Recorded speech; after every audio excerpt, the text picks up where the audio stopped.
This video is going to be a video response to a lady named Diana. She wrote me about a horse that she has the remains of.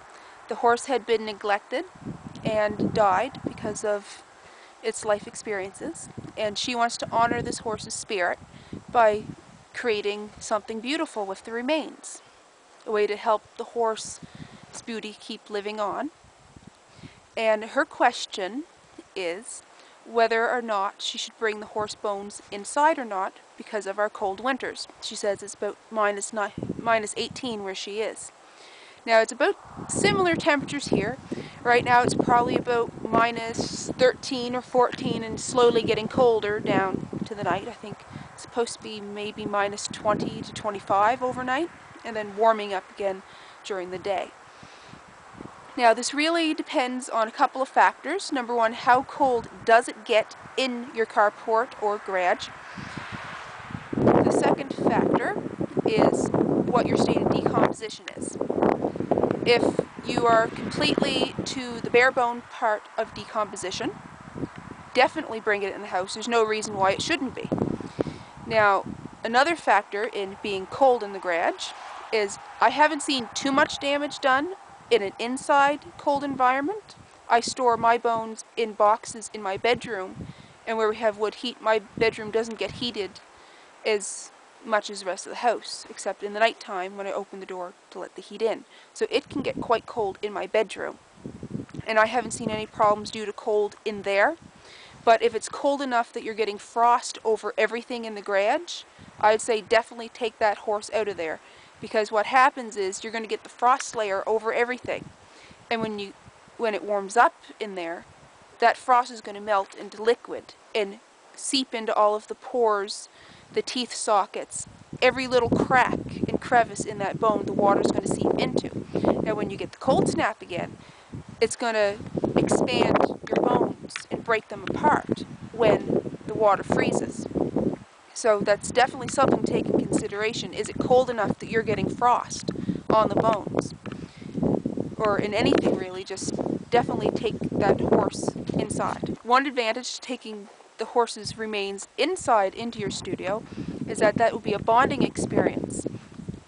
You don't even have to box it. You can just have the bones open on the shelf or open on a table. That way you can see it at all times when you're working. Now the reason why I suggest this is this will help you find what is best to do with the horse to honor their spirit. As I say, it's bonding, so you're with that horse, you're sitting with the horse, you're thinking about the horse, and that helps you intuitively learn what to do. I do this with all of my skulls. I'll sit and I'll meditate with them in my lap, or I'll hold them, or I'll study them. I will study every pore on that skull. And you will find that the idea will just come to you. You will know exactly what it is that would be the best way to honor that horse.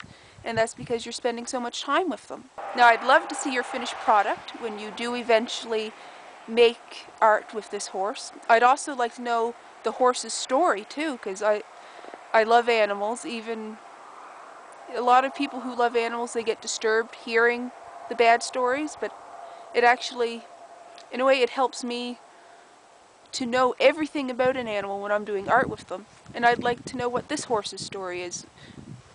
How well did you know this horse?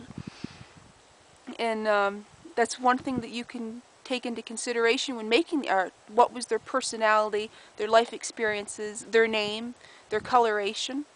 Different things like that will help you in putting together the best way to honor them. Anyway, I hope that this has been some kind of a help to you.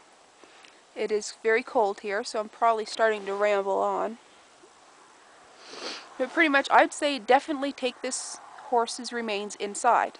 Not just to prevent anything bad from happening, warping, splitting, anything like that, due to cold and frost, but also as a bonding experience, so that you can kind of become one with them when you're creating the art.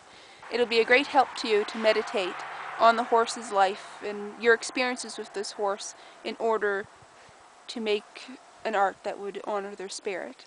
And we do need more artists like you who will take you take the bone and you honor that horse with it. And I don't know if you've had this experience in telling others about your project, but I know I've been getting a lot of people think that I'm pretty demonic at times, saying, how could you do this to an animal? But it's about honoring them. Victorian era, just look at the Victorian mourning jewelry and the mourning art. It's beautiful. It's a lost art. They would take bones and hair and teeth from their dead loved ones and make some very beautiful and stunning art with it. So it's an extension of that, only with animals, and I think that you should be commended for doing this work. There's not many of us around.